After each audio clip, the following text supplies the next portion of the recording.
The views and opinions expressed on any program are those of the producers and/or the persons appearing on the program, and do not necessarily reflect the views and opinions of FRC Media, Bristol Community College, or the City of Fall River.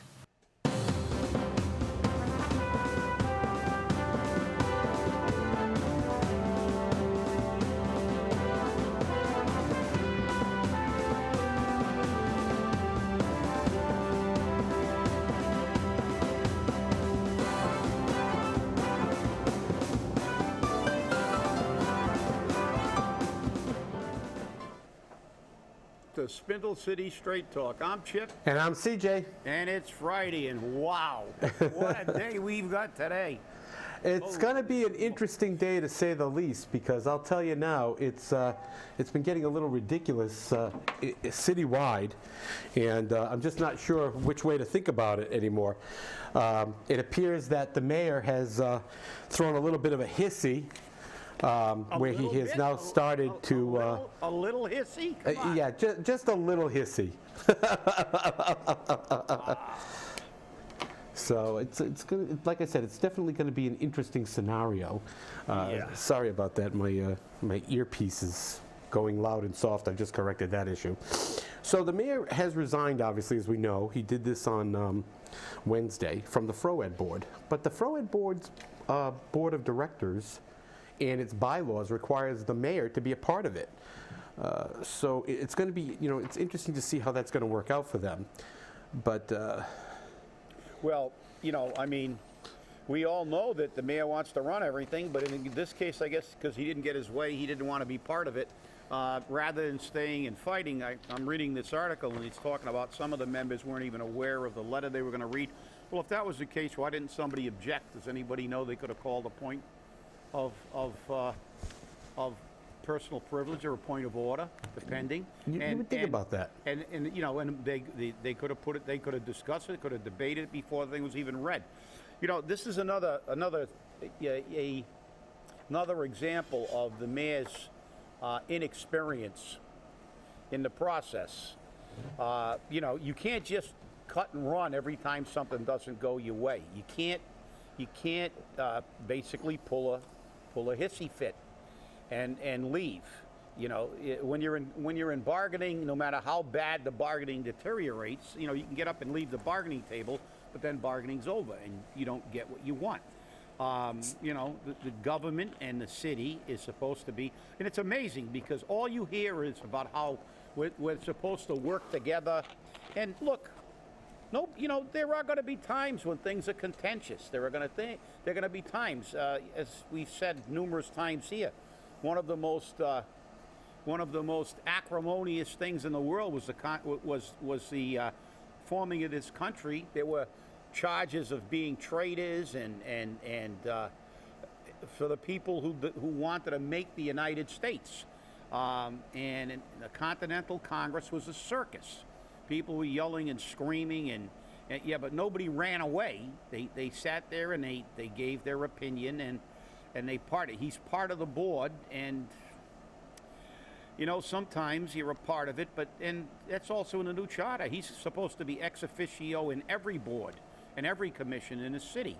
So this is one of the problems I have with all these things. When you try to make government run everything, you end up with chaos, because as we see in Washington, as we see in Boston, the only thing they're good at is raising taxes and giving themselves pay raises. So, this again, their bylaws were framed that way because the mayors wanted input. And they were supposed to be working in concert together. So, I mean, this is just, he's been on the board, and as I said, I think on a previous show, I don't think there's any records of him objecting even a little bit, let alone vehemently, to some of the things FROED has done while he's been on the board for the last year and a half or so. And but now all of a sudden, they're getting in the way of one of his plans, and now everything about FROED is wrong. Not that I'm a big fan of FROED, but unfortunately, I had to live by the process. I didn't have I didn't have the luxury of doing it. We had to comply with collective bargaining laws. We had to comply with contracts. It's only government agencies that get to violate the law and violate the contract with no consequence. So again, this I think is extremely, it's extremely poor, an extremely poor example of leadership. You don't just cut and run when things don't go your way. You fight the fight. Yeah, well, this has just gone beyond ridiculous, beyond any imagination even, because a lot of people are feeling that this is retribution. This is kind of, as we spoke about several episodes ago, about this seems to be declaring war on Ward 9. Now, the mayor has now started, well, will be starting on Monday, the eviction proceedings to get Froed and Jobs for Fall River out of Government Center because they owe some $113,000 for rents that were never paid since 2014. And, I've asked that question for numerous years, so I'm not going to say the mayor's wrong in this respect. Okay, but it's just amazing how this happens the same time the mayor had the building inspector close down the parking decks. Forgive me for laughing. Which is, I know what you're saying, which is also part of his allegations that they've been mismanaged. And they have. But you have to ask yourself, why would you close the parking decks when we already have a parking shortfall in downtown Fall River? And why now, of all times? Why now? Why didn't he close the parking garage? When he took office. This is almost like a movie. So it is. He gets angry at Froed, and now he's going to throw him out of his building, or his perceived building. It's not his, it's the people's building. But he's going to throw him out of Government Center. Now he sends all the inspectors over, and if Froed had any kind of buildings, I'm sure the electrical inspectors will be over there and the plumbing inspectors. This is like a TV movie. When you make the mayor angry in one of the TV series, he sends the fire department over and the police department and everybody to investigate everything and all the building inspectors, and you get retribution that way. This is just, it's just crazy because obviously this is not in the best interest of inspecting the parking garage because it would have been done a long time ago. Right. And has it ever been inspected before? And when was it inspected and cleared prior? So, this obviously is all personal. Yeah, this is all personal. We got a war. We've got a war going on between an organization that's supposed to help move this city forward economically and the mayor of the city of Fall River. And all we ever hear at the council is we all got to work together. Let's all hold our hands and sing Kumbaya. So it's like, it's all crap. Because all they're doing is pushing their own agenda and raising our taxes. And it just makes it ridiculous. We're the laughing stock of the Commonwealth, and we're becoming the laughing stock of the country. Do I agree with the position that maybe the RDA should be the sole authority for economic development? Yes, I do. I think that they should be the ones that are making the decisions, not farming that decision out to other people. That was the purpose of the law creating the redevelopment authority. And when you look at the fact that you have multiple, and I do mean multiple, loans that Froed has given out and have been defaulted upon, when you look at the fact that they have buildings which are in disrepair, it really builds up the mayor's argument that we need a change. Now, you and I have said for years that the Fall River Office of Economic Destruction, we coined that term, should be replaced. But should it be replaced in this fashion? Especially when you consider the fact that less than 6 months ago, the RDA, with the approval of the city council and most likely the mayor, approved the contract with Froed. Now, why couldn't he 6 months ago say, no, I'm totally opposed to this, I don't want this to happen? Why didn't he say something then? Yeah, that's accurate. look, as most people know who have been watching our show for any time, neither you nor I are big fans of Froed. No. And I'm not defending Froed or the way they do their job.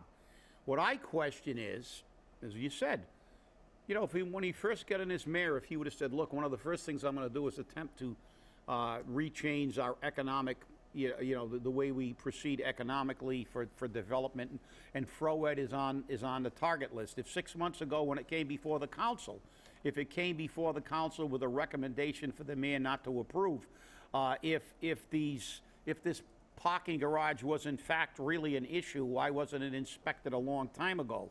If they weren't paying their rent, why did they wait till now? All these things, it's the process. It shows fundamentally that two things. You know, this is a personal thing, and the other thing that I look at is he knows a lot of people don't like Froed. And the fact is, just like the promise of getting rid of the purple bags, which, by the way, he was firmly in favor of as a city councilor and even as a mayor, these have to do with campaigns. He's taking a risk. Let me get rid of Froed, and that can be one of my campaign things. Look, my crown jewel. I got rid of the organization that no other mayor could ever get rid of, Froed. But he also made, there are a lot of people in the community that think Froed is okay. A lot of very prominent businessmen, a lot of people who employ people in Fall River. And, this this is not the way to do it. I mean, look, I'm against the CPA, and I was against the CPA from the get-go. I spoke against it at the council. I'm going to make every attempt to get rid of it. I think it's been mismanaged. Money has been misappropriated. There's a whole bunch of things like that. But I'm not going to get into an argument with the individuals there, try to evict them from a property that I own or send building inspectors over there. I'm going to discuss the issue, and you are where you are positionally on an issue, and it should be public. That's the thing that disturbs me. We never heard any of these concerns, to my knowledge, from Mayor Correa 6 or 7 months ago, during his first year of office. As far as I know, Froed was in existence, wasn't it? Yeah. CJ? Did we hear anything about major problems with Froed in his first year? No, we haven't heard anything. I didn't hear anything. So what happened? Did Froed morph into some alien alternate universe or something like that? Alien resurgence. So, all this thing smacks of not something that's being done for the betterment of the city, but it's a political crap fight. That's what it is. But here's what gets me. He's picking on and I'm not saying picking on. He's calling out $113,000 in back rent. Mr. Mayor, I have to ask you something. How come you don't call out between $20,000 and $30,000 a year just in police overtime for a religious organization's event that we do not recover? And then your corporate counsel, in order to prevent the revelation of that information, sends a bill for $200 for the records, when the records have already been provided to various board members. This isn't the first time that your attorney has worked to obstruct the rights of the people to know what's going on. And this is why you have to ask yourself, what is going on here? Okay, because think about this, Mr. Mayor, and you're the viewers. I don't care how much you may like these events, okay? They should be self-supporting. If there's $30,000 a year for 30 years in police overtime that does not have a separate line item budget, that is almost $1 million. It's $900,000 in 30 years. I'm pretty sure that our city council, our mayor, our Department of Community Maintenance, our school department can find a place just for the $30,000. Now remember, this doesn't include inspectional, health, fire, EMS, or the DCM for the cleanup costs. So tell me, what also are you going to do, Mr. Mayor, about this issue? Well, you know, there are so many other issues with that feast. Number one, and you can like the feast or dislike the feast or whatever, but it is fun. There is, whether you like it or not, and I know a lot of people don't like it, but it's the law. There is a separation of church and state. And if you're going to give free, you know, if you're going to subsidize that feast, you have to and we've said it before, you're going to have the feast of the holy devil worshippers too. Right. Because every religious group, regardless of how, you know, you can get the practices of Zoroastrianism out there and do whatever they do. You know, there isn't, number one is a separation of church and state. Number two, the Holy Ghost feast has been around forever. They've always touted it as one of the largest feasts, you know, in the United States. And if it truly did help the economy, our economy would be a lot better off. Right. As we've said numerous times, it might help a few of the restaurants in the area of Kennedy Park. Doesn't help the economy. Those people, there are vendors on site. They don't go and they don't buy anything in Fall River outside that very small geographical area. And the reality is most of the people at the feast are from Canada and from out of town. I mean, they come down by the busloads. Right. And the fact is that these people do not, you know, it's so, in reality, and I know why the politicians all love it, because they can all walk around there and get their pictures in the paper, and they can all say they're helping the Holy Ghost feast, and it does obviously help them with the, you know, people who are from the ethnic group that run the feast. But the fact is, and the reality is, and we've said it not just now, unlike this isn't just up here, but we say it almost every year that we've been on the air, that this feast is actually a drain on the city of Fall River. Yeah. It's a drain on the taxpayers. You know, there have been millions of dollars over the course of this feast, because it's not only police, it's fire, it's EMS, it's permitting. They're saying they don't pay for the permits. It's DCM. Yeah, I mean, and DCM cleanup afterwards.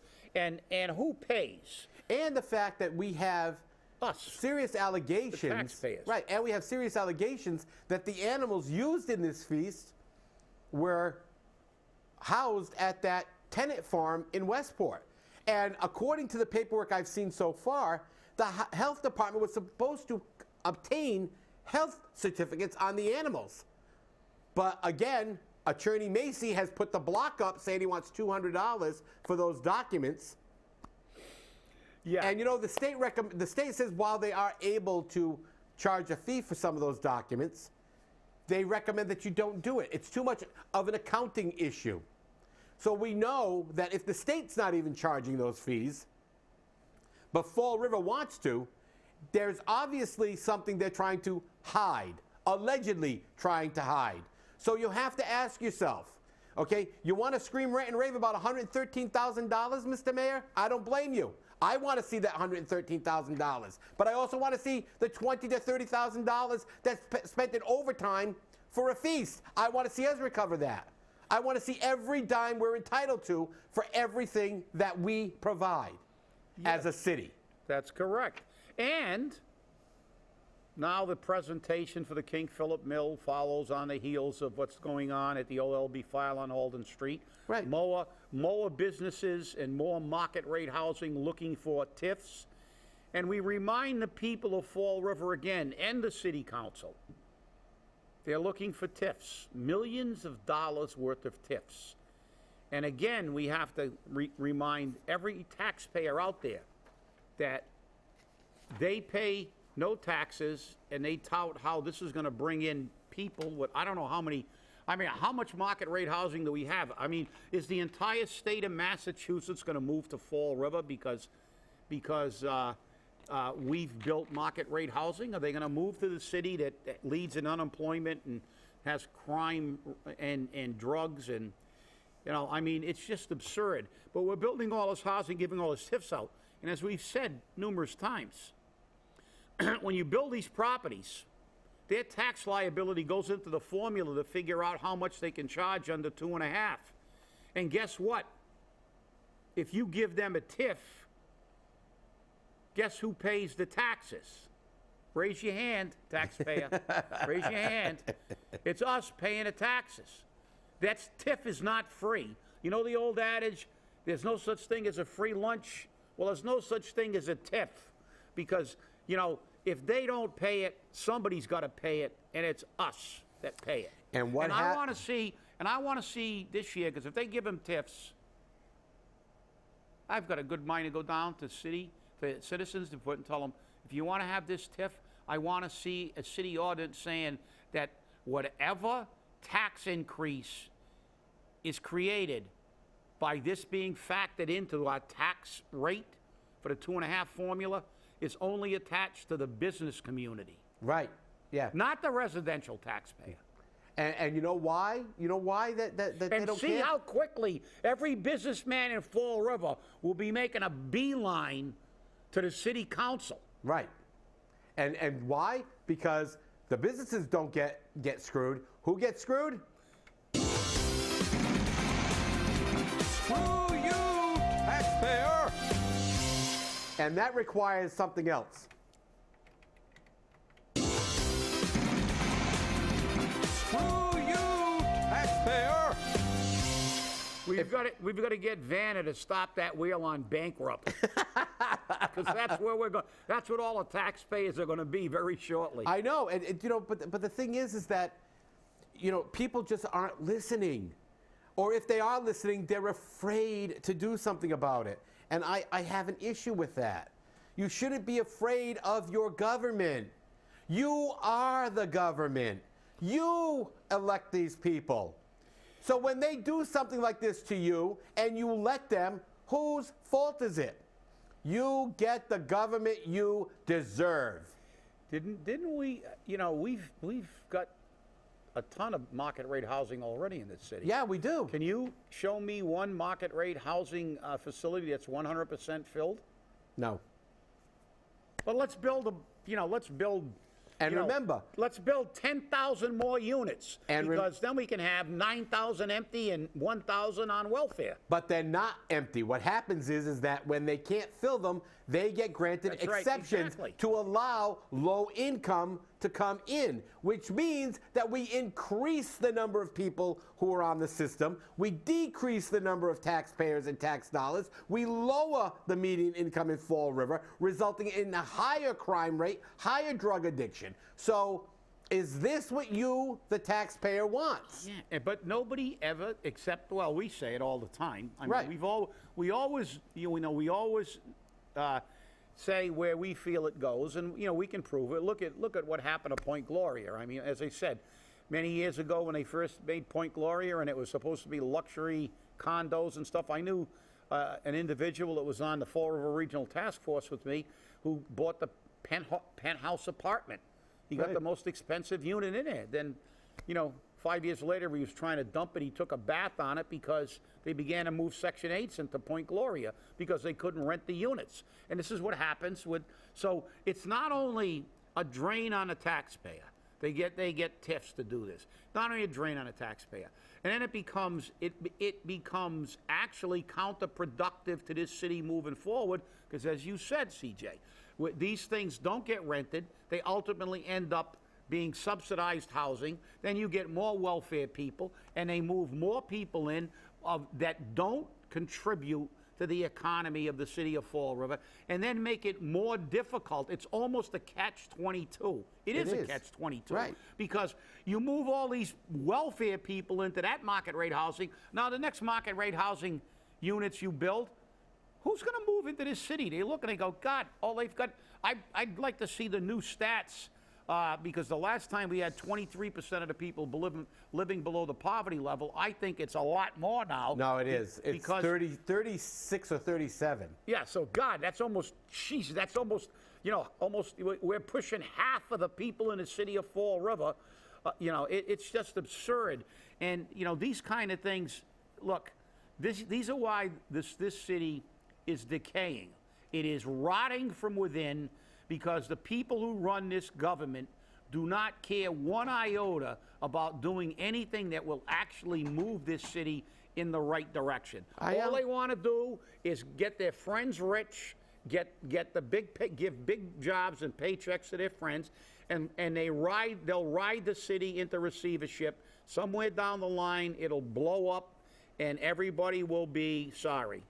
So, you know, I have to agree with a recent View piece from the Herald News.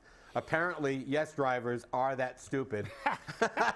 That's the first time I've ever seen the Herald News come out with an article of something along that line. But, you know, on Wednesday, I had an article that I wanted to talk about, which was the state lawmakers are backing stiffer restrictions on distracted driving because you, the idiot drivers, you, yes, you, I'm looking right at you. Can you see me looking at you? You know you who drives down the road and holds up his phone doing Snapchat as you're driving along, or you're texting as you're driving and you almost run down some kid or hit me in the rear end because, ooh, I didn't notice, ooh. Guess what? You're the reason why we need the government to step in, and even then, it doesn't change. It doesn't change. You know, and I take exception to one thing in this article because one of the lines here disturbs me. It said, "Are we really a species of hairless apes?" It says ape, but it should be apes that take everything for a toy. Well, I think that's objectionable to apes. I think that's an insult to apes because no, we are that stupid because just this week. There were 2 major drunken driving accidents that we saw on the news, major, and over the past month there have been numerous drunk drivers, people impaired with drugs, with alcohol. We see it all the time with people texting, and I remember one time I almost get hit by a car and I looked over and the individual driving didn't have any hands on the wheel. And then I said, how can they be driving the car? Well, they were driving the car with one knee on the steering wheel and one foot on the gas and one hand with a cup of coffee and a cigarette and the other hand with a cell phone. So, you see stuff like this, it's just, and there's nothing that can be done because as I said on the last show, the quote of Karl Marx from the late 1800s, when we produce too many useful things, we get too many useless people. And that's what's happened. People just, it's like they don't care. There seems to be no consequences for anything. So what are they going to do, get a ticket? You think that's going to be a behavior changer? Nah. Go to Indonesia or something where you get life in prison for drunken driving or you get executed. Well, when you get penalties like that, they might work. But again, Massachusetts is gonna attempt to legislate stupidity. Well, good luck. Exactly. That's kind of like the success they've had in legislating guns because when they figure out that people don't that criminals don't pay attention to laws, that's why gun laws don't work. Well, stupid people don't abide by laws either. It's more important to take your selfie or get drunk and try to drive your car with a total disregard for the harm you're doing other people. And I say, look, I would be an advocate for drunken driving and impaired driving if I could get a guarantee that the only people they'd kill would be themselves. I hear you there. So stay angry, because I am. I hear you there. Hey, this weekend, Lindo's on Alden Street in Fall River, the Kathy Assad Scholarship Dinner, $15, shrimp Mozambique or chicken Mozambique. And congratulations, Kevin Furtado here at PCC for attaining gold in Skills USA. Have a great weekend. We'll see you on Monday.